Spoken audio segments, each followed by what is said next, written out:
Sam Seder, Emma Vigeland on the Majority Report. Real pleasure to welcome back to the program Jeet Heer, national affairs correspondent at The Nation magazine. Jeet, thanks so much for joining us.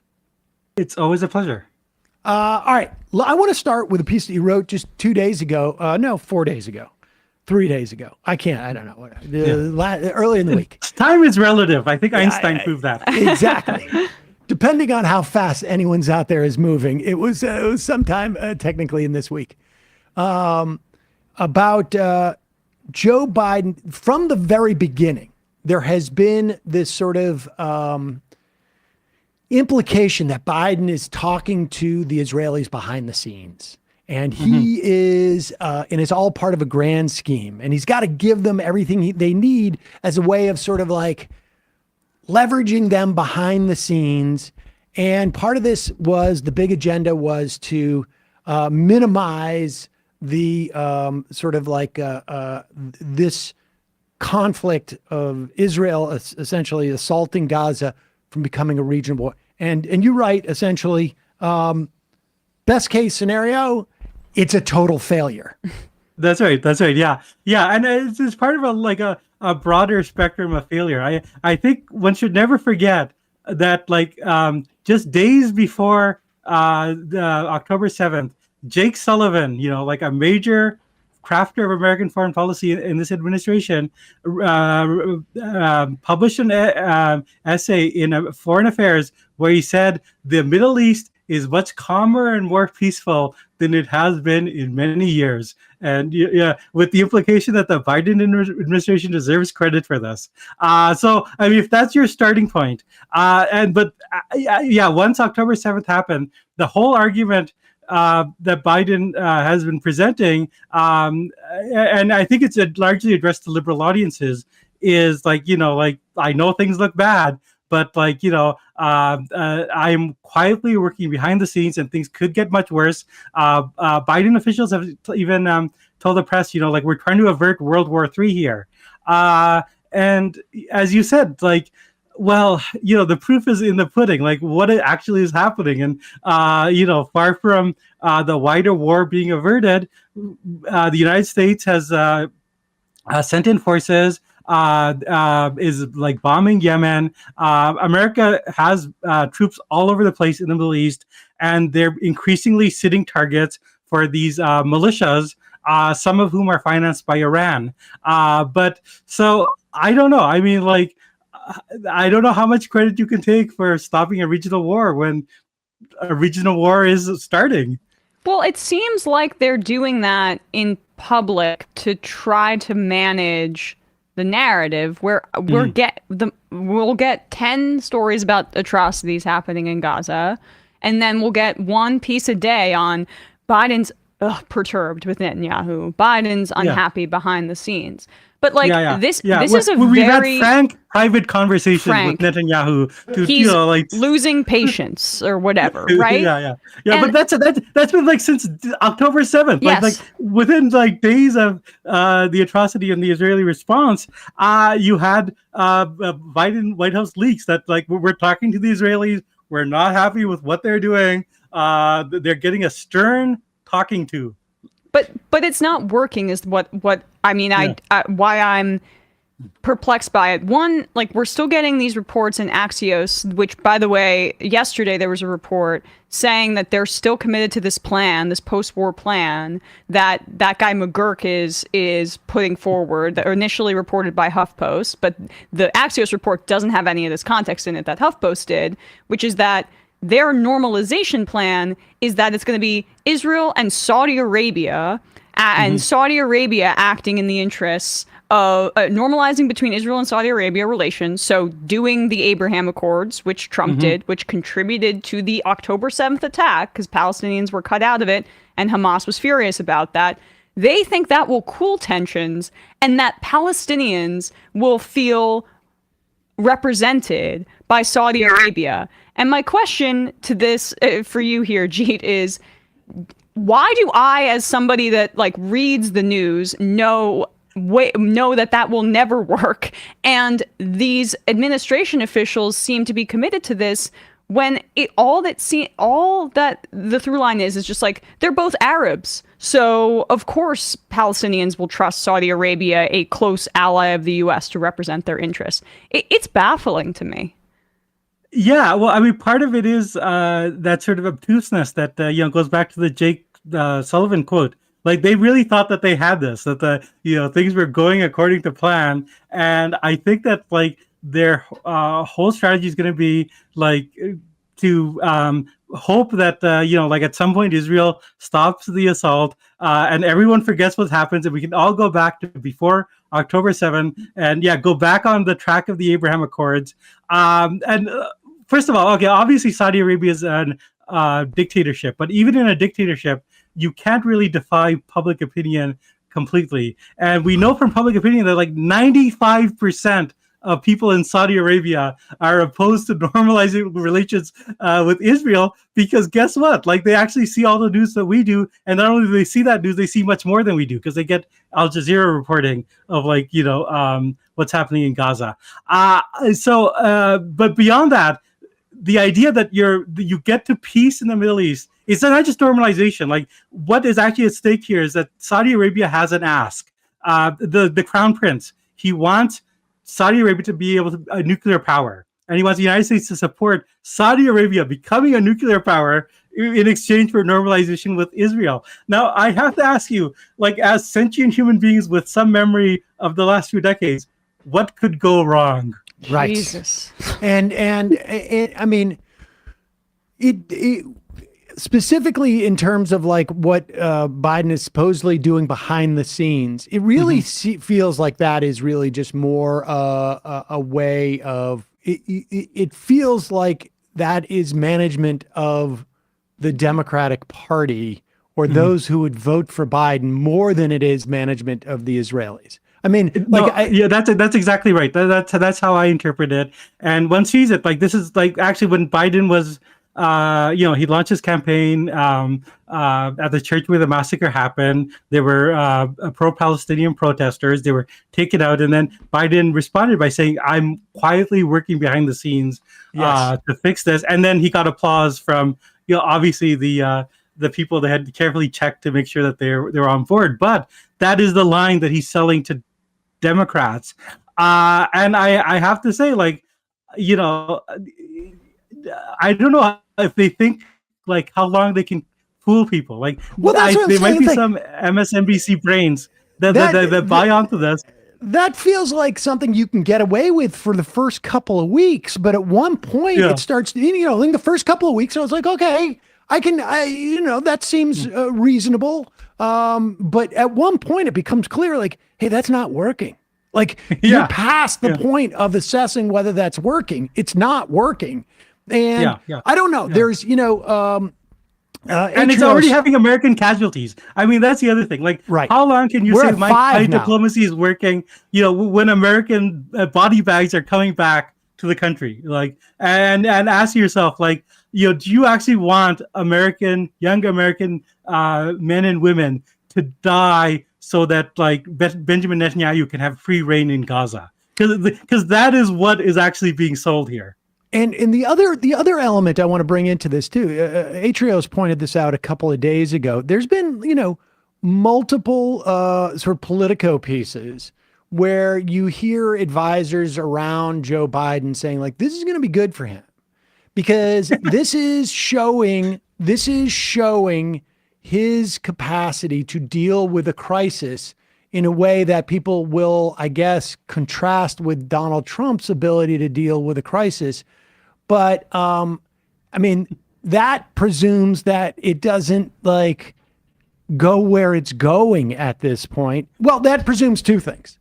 Yeah. One, it presumes that it does not actually escalate. And the only thing, and I want to make sure that we touch on this sort of like intel sort of piece about how much authority Iran has over these proxies in a moment. But it's that concept of like, this is going to show, the steady hand of Joe Biden. It requires that things do not continue to spiral out of control. And B, it also requires that you are satisfying domestic constituencies that theoretically would vote for you in the fall. And Joe Biden went to Michigan yesterday, and no one from the Arab or Muslim community was willing to meet with him because of what he's doing. And, that it's easy to see it, like, it's a discrete group of people in Michigan, but this is a problem that seems to be expanding. Now we have 50% of the US population saying Israel's going too far. Like, on that judgment, he's also failing.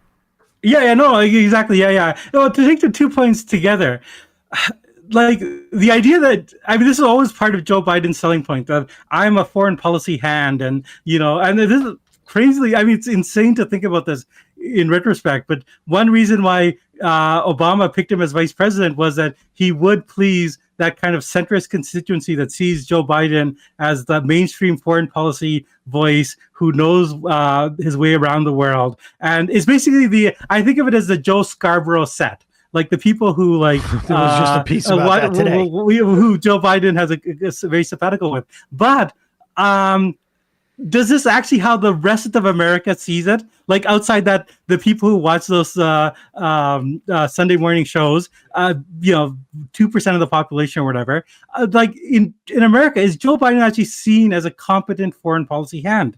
And I would just point out the point where Biden's numbers really went south was with the Afghan withdrawal, and which is something I supported. Whether it was handled in the best way, I think we should debate about. But that also turned all those centrist foreign policy heads against Biden, and they were like part of his constituency. And so after that point, it fed into this sense of like, we don't actually have a president who's in charge. Things are a little bit out of control. He's supposed to make things normal. These images of American troops, fleeing from Kabul, that's not normal. And then, combine that with the inflation and what happened after that, you don't have a strong sense of Biden as someone who's actually like in charge of things. And so as long as you have foreign policy crises, as long as bad foreign policy is like dominating the news, that hurts Biden. And we can see this in the polls. So it's just a mind-boggling notion. That like this helps Biden. Like that's absolutely not the case. And the fact that he thinks that, where the Democrats do well is on, abortion, on the social issues where the Republicans are seen as extremists. So it's just a very, it's almost terrifying, like how out of touch they are. Well, the with reality, and I would add even where you can see he's been successful. Like one could argue from a certain perspective, getting NATO on board with Ukraine has been a success. But even there, like the American public is not as invested in foreign policy as the elite is. And to have a president that's very concerned with the Middle East and with Ukraine, when people are actually still concerned about the economy, people are concerned about the fact that, in half the country, you're going to end up in jail for an abortion. Like you're just taking away from the issues people care about and support you on and getting them to talk about other things. That doesn't help you. Well, it does feel like this is a one of those rare issues or sort of like issue sets where Biden has an ideology. He has a predetermined, non-weather vane, because I basically have perceived him as a sieve in just about every other domestic politics for the most part, just trying to find out where the middle is. But this really does feel, we had multiple people on over the past couple of years talking about his failure to get back into the Iranian nuke deal quick. Yeah. And now it sort of feels like maybe that wasn't a failure maybe it is not a failure insofar as that was never their aspiration. It was not a failure in the sense that this was part of a broader strategy of following the Abraham Accords, creating this access, doing what Israel wanted to do, maintaining that threat out there as maybe as a way of creating more urgency and buy-in to the Abraham Accords. Yeah, no, that's absolutely right. I mean, to understand the Abraham Accords, it's not just like, Saudi Arabia and Israel normalized, which I think one could support in the abstract. Is the idea that the foundation stone will be an anti-Iran policy, that you'll create an anti-Iran coalition that will bring in the major players in the region, headed by Saudi Arabia and Israel, and then get all the other countries on board to maintain American hegemony. And the problem with that is like the Iranian, first of all, American foreign policy created Iranian power. Like Iran was very isolated, and then like Bush invaded Iraq, and created the situation where Iran could actually expand its sphere of influence and popularity. But beyond that, and as an outgrowth of that, started supporting militias all over the place, which looked to Iran as a sponsor. Now, whether Iran actually controls those militias, or this is more like a buddy relationship. Like I'll give you a few guns, and you'll occasionally help me out. But it's like that sort of regional coalition, that polarization, the idea that you're going to create an anti-Iran coalition, like that in itself, like, is a pathway to war. Like, well, I mean, the United States, and then we're seeing that now. Yeah, I was talking about this with Ken Klippenstein yesterday.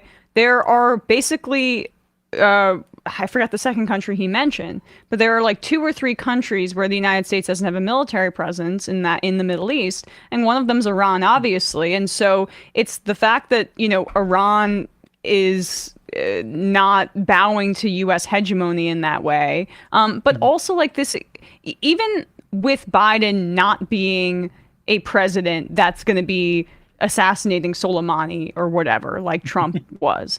The insistence, and you touch on this in your piece, that these groups are, these militia groups in the region that the U.S. forces are engaging with, are Iran proxies, that they're doing the Iranian regime's bidding, is not really well presented. And the evidence for that, even though there is funding certainly from Iran to some of these militia groups, the like orders that are being given are, I feel like, wildly overstated in the Western press.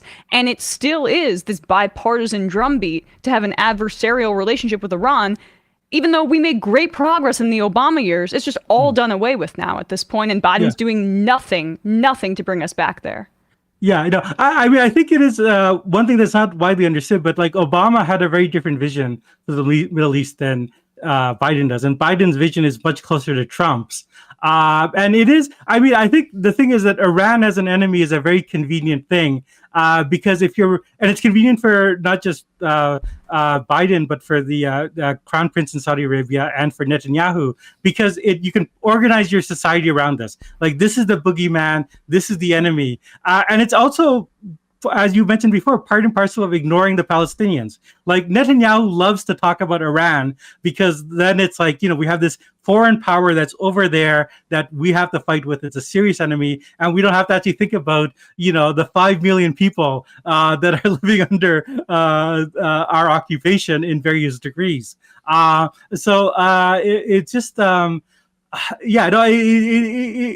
an inherently destabilizing philosophy, and as Emma mentioned before, like, it is one of the things that led to October 7, and it will lead to like further violence in the region. And the final thing I'll mention about destabilizing is, when America invaded Iraq, and all those images of torture at Abu Ghraib and Guantanamo, that like radicalized a lot of people in the region, and led to the rise of ISIS. And all the images that we're seeing out of Gaza, and the fact that the American president is on board for this, and also that the Crown Prince of Saudi Arabia is basically not lifting a finger for the Palestinians. This will radicalize people in a way that we have not seen before. And all the Arab regimes that the United States is allied with are autocracies, but I think it's a mistake to think that these autocracies are immune to public opinion, and that they will actually are stable. Like they, in the right circumstances, they will break, and they will break in very ugly ways. Let's just sort of pivot, I guess, to the implications more within. We've touched on it a little bit in terms of like the election coming up. The Muslim Arab population alone in Michigan is not going to, in and of itself, doesn't necessarily have the numbers to, I think Biden won by, I don't know, 154,000 last time. I think there's maybe, there was 150,000 Muslim American voters last year. I don't imagine that they 100% went for Joe Biden, but to lose in Michigan a voting block or potentially is pretty damaging. Now, he's also meeting with union people, and he may have picked up some on that end, but across the board, this is an issue that increasingly feels like it is not going to help him in the election, to say the least. With that said, and there was a political report which said like that the strategists are aware of the problem in Michigan, and are trying to look for other votes that they can get to make up for the Arab American vote. Now, as you said, the Arab American vote might not be decisive, but it's not just Arab Americans that are upset. Well, yes, this. exactly. By all the polling, this is hugely unpopular with Black Americans, Hispanic Americans, young Americans. It's more unpopular with women than among men. So you're basically at war with your own party. And you mentioned the unions. Yes, big endorsement from the union, but the auto workers called for a ceasefire. The AFT, which is a huge thing when you consider, if you know the Cold War history of that union and how aligned it was with hawkish foreign policy. The fact that they're coming out for a ceasefire is a big thing. And so you're basically at war with your own party, with the actual base of your own party. And as you said, it's an ideological thing with Biden. I think Biden sees himself as a foreign policy sage. As I've been around for a long time. I knew Golda Meir, right. and he thinks that he knows best, but he's in defiance of the party. And I think it seems like a very mistaken policy. And with the Arab Americans, I honestly say, I would never have the heart to talk to anyone who's Arab and say you have to vote for Biden. Trump is so bad. How can you do that after what's happened? Right. After what we've seen? Right. No, we've been in that exact same, literally in that position. And we can talk about lesser of two evils voting. Very difficult to refute the case if you, particularly, if you have family in Gaza, in particular. But I mean, talk about the Michigan trip. They had wanted to meet with this doctor there. Yes, which lost 90 family members in Gaza. Yep. I don't even know how you get the nerve to make that ask. And you know what else they did? You know what else they did in Michigan? They knew protests were happening. They didn't say where the location of his event was going to be until the very last minute. And then it was super, super closed doors and closed off, because they've seen that every rally he goes to now, they have to chant 4 more years over the Genocide Joe protests. And that's not really a great look either from an optics perspective. Yeah. I mean, we had made fun of Hillary Clinton because she didn't go to Michigan, right? But Joe Biden will go to Michigan in hiding, in the witness protection program. He's like Dick Cheney out there. We don't know where he is. And so I don't know if that's you have a tight election. That doesn't inspire confidence. Sam, now, are you confident? Oh no, I'm not confident. But I mean, at this point, I haven't been confident of anything since 2016. So I got out of that game. But but in terms of what they're thinking too, okay, we're also talking on a day where the job numbers are 350,000 new jobs. December was reassessed up. They revised the numbers up. apparently the Wall Street projections were half of that. I mean, it may end up having the impact of actually dropping the stock market. Not that this is a measure of the economy, but just it is a measure of like expectations of what people thought was going to happen, because this is going to revive fears that the rate cuts that people have been anticipating, that I think Jerome Powell said were not going to happen maybe until May, may not happen until later in the year, at this point, because those numbers are not indicative of a cooling labor market. And wage growth reaccelerated. The acceleration of the wage growth had slowed, even though wages were still up. I can't help but think that, like, in the White House, they're like, the Israel stuff is going to help us with, the never Trumpers in the Republican Party and show that you have a steady hand. And the economy is going to get us back with the American public.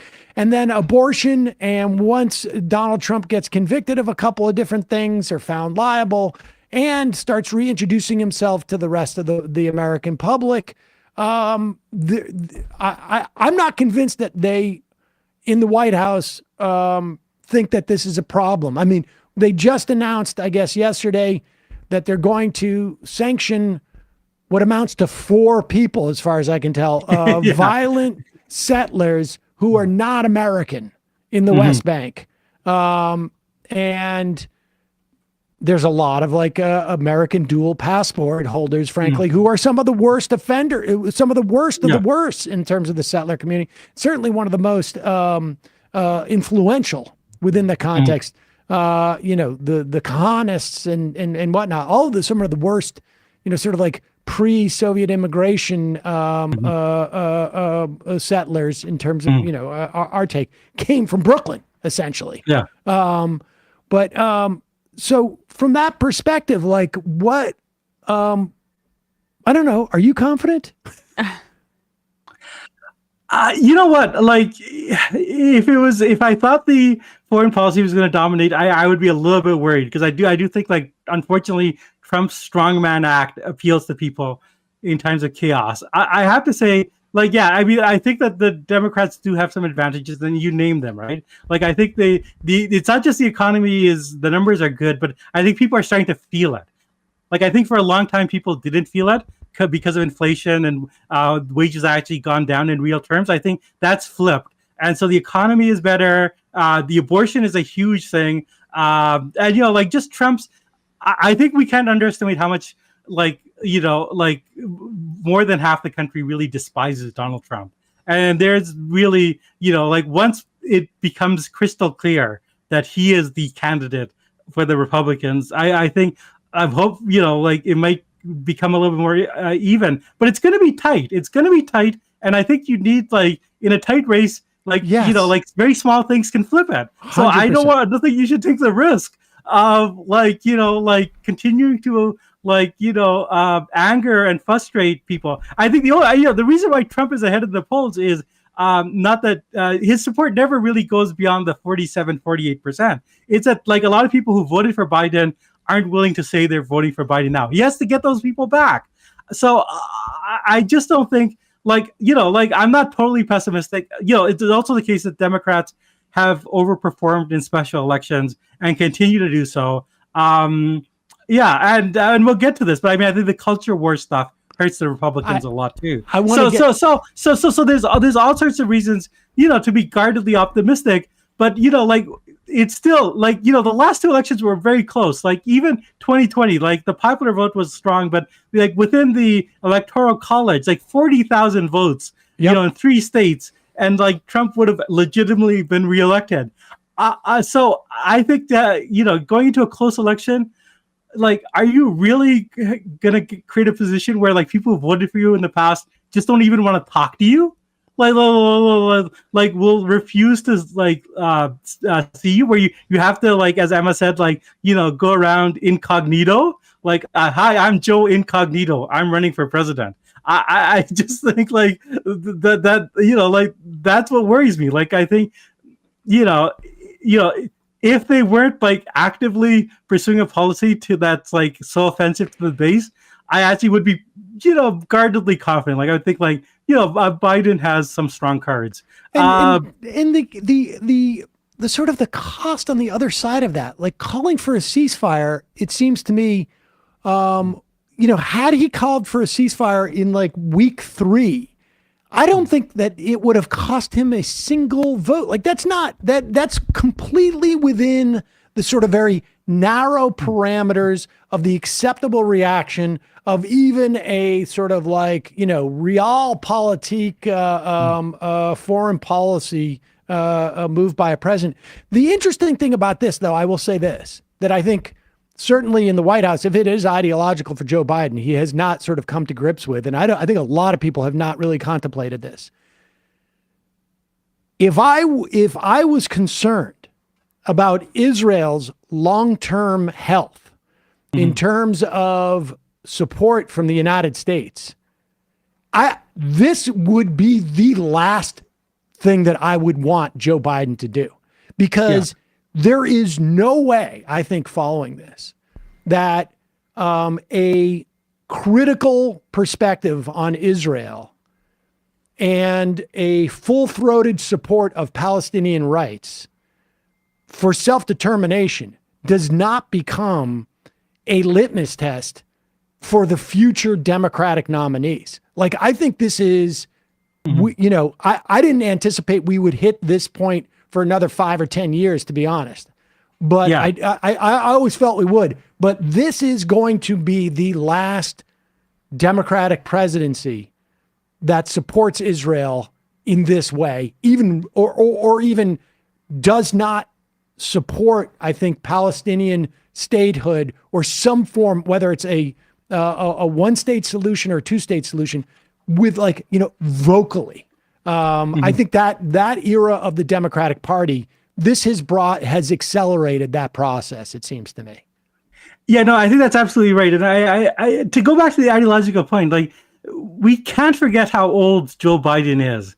And if you I think the math, he was like in his mid-20s. He's older than Israel. He's older than the state of Israel. Exactly. Israel's a little child to him. And he actually, he was like in his mid-20s when the 67 war happened. And that really crystallized and changed public opinion. The people, and that sort of liberal Zionism was forged then. And it is forged by people who think that Golda Meir is still like the prime minister of Israel, like who have that sense of like, this is a social democratic country with a utopian mission to make up for like the horrific crimes of World War II, and they're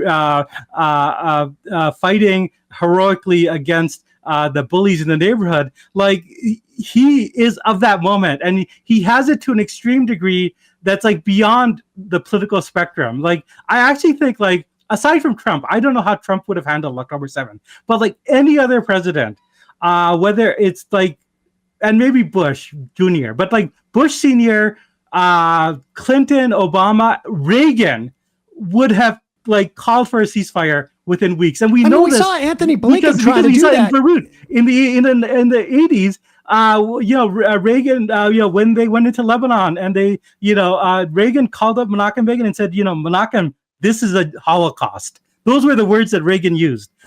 And you have to stop this. And at that time, Biden gave an interview not long after where he said Reagan was wrong.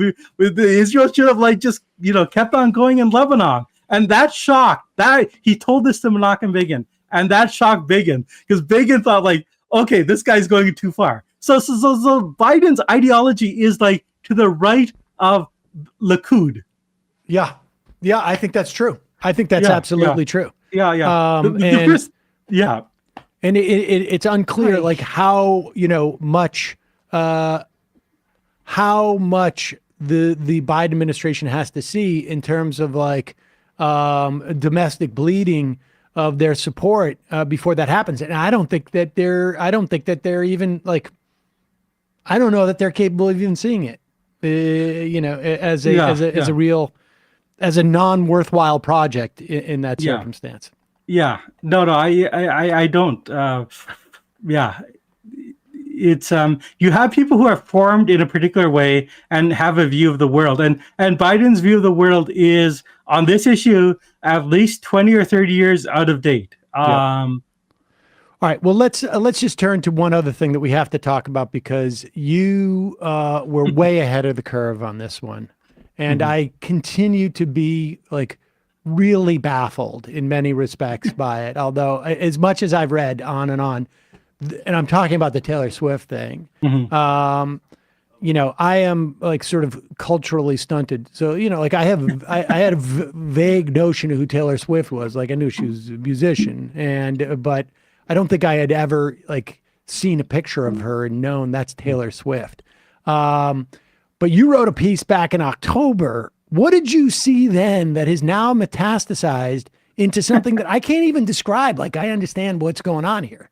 Yeah, no, early in October, I had started to notice like these articles in like right-wing publications, like the Federalist, like say, you know, blaming Taylor Swift for the decline of America. And I thought that was very like odd. And I looked into it. And, you know, like, I mean, the basic short answer is misogyny, right?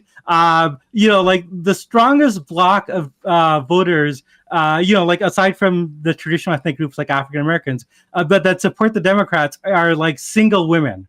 And that is the Taylor Swift demographic. She's the songstress of single women and single girls. And the it's not just that they think like, well, this is a voting bloc that, you know, votes for Democrats, but also that this is a voting bloc that is like the evil of the world. This is like, you know, classic, like, you know, misogyny of like Eve created evil, right? Like Taylor Swift is the sort of temptress that is leading women away from not getting married, not having kids as they should, not becoming like, you know, good Republican wives.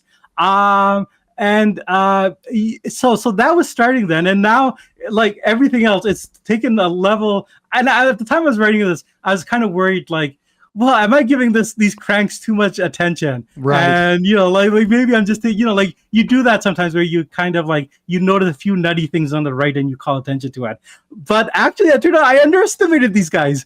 They took this to a level of lunacy far beyond anything I could imagine, of like the conspiracy theories that Taylor Swift is a psyop created by the deep state, and her relationship. I don't even know who this guy. I don't follow like you. I don't follow this. He is a huge star, and he's about to play in the Super Bowl. But only because CIA, of the deep the CIA state. is basically not just engineering this relationship; is engineering the Super Bowl to create Biden support. They won it last year. Well, they play the long game.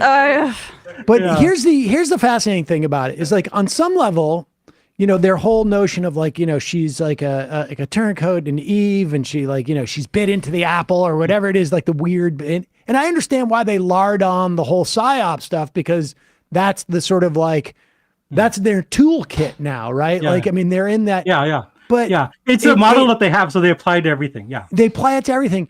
But the amazing thing about it is like the latest polling from Quinnipiac showed Biden actually ahead in a head-to-head with Trump.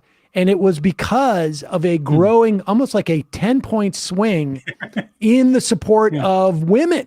5% went to Biden and 5% left Trump. And this like, but it's almost like they can't, but the idea that the way they're going to convince women to not is to attack Taylor Swift. It's crazy. A lot of these guys are coming out of like pickup culture, right? The sort of manosphere. And if you read these guys, like their idea of courtship is you kind of like bully and harass and belittle women, and you'll destroy their self-confidence, and then they will finally go with you. Which I have to say, like, if that's your courtship techniques, what does that say about you? Like how appealing you are, that you have to basically use psychological warfare to attract. Well, they think that they can neg Taylor Swift into women voting for Donald Trump. Is that yeah. This is that's your model of gender. Like just as you have a conspiracy model, the deep state model for everything, the model of gender is that, you know, gender works well when women are humiliated into submission, and then they will date us. Yeah. And then, But is it also, Jeet, that she's a white woman? Like, that's the thing that is because they don't really care or sexualize or well, they do, but they don't consider black or non-white women to be in their periphery. But to Sam's point, which I hadn't made this connection yet, like, they are quite concerned about the suburban white woman vote. You know who loves Taylor Swift more than than anybody?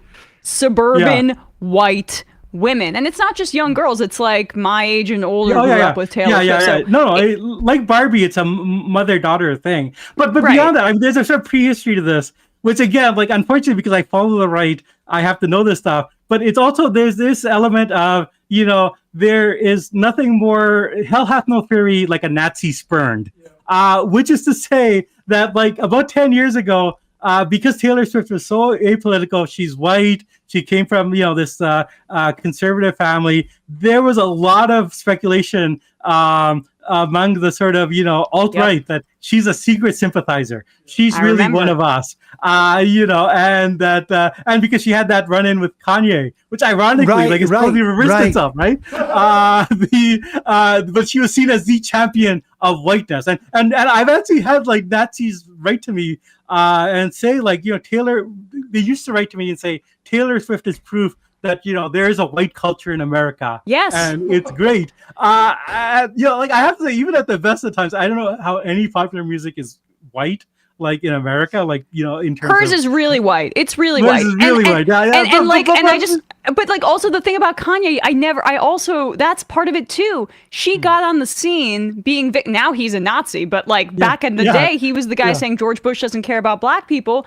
He ran on stage and stole her moment away. That was her big cultural moment. And she milked the crap out of that. She wrote a song about it. Like, her rise to superstardom was this scary black man going after a pure white woman and taking her shine away. I hated the vibe of that at the time, but now I'm realizing that was maybe the beginning of her kind of foray into these incel types loving her, these white supremacist types loving her. No, she was their fantasy girlfriend. They really thought, like, if she met me, I'd have a shot, right? And now, and then she endorsed Biden. So there's a huge sort of psychosexual thing going on. Like, this is the thing, though. And this also gives me hope. Like, we're talking about very weird people. And on the right, and they can't hide their weirdness anymore. And somehow Trump has enabled them, empowered them to, like, just let it all hang out.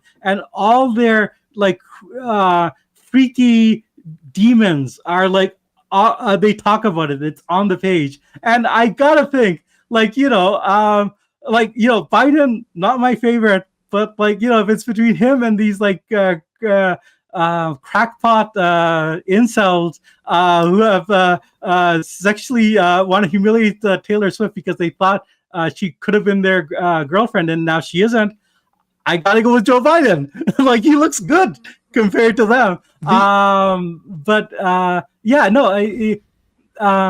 The race thing is a very hard thing. It's actually, I mean, it's interesting because my daughters don't like Taylor Swift, and I hadn't made that connection, but I think the pure whiteness of the music might be a reason. The fascinating thing about this is that they're using a tool that maybe in the past had worked or worked in a slightly different context, and it's not working anymore, but they don't know how to, there's no other tool for them to switch from. And in some ways, it seems like it's exacerbating it.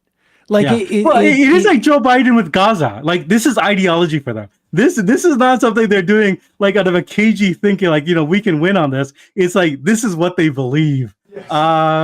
So two wars of folly driven by ideology. One in Gaza and one with Taylor Swift.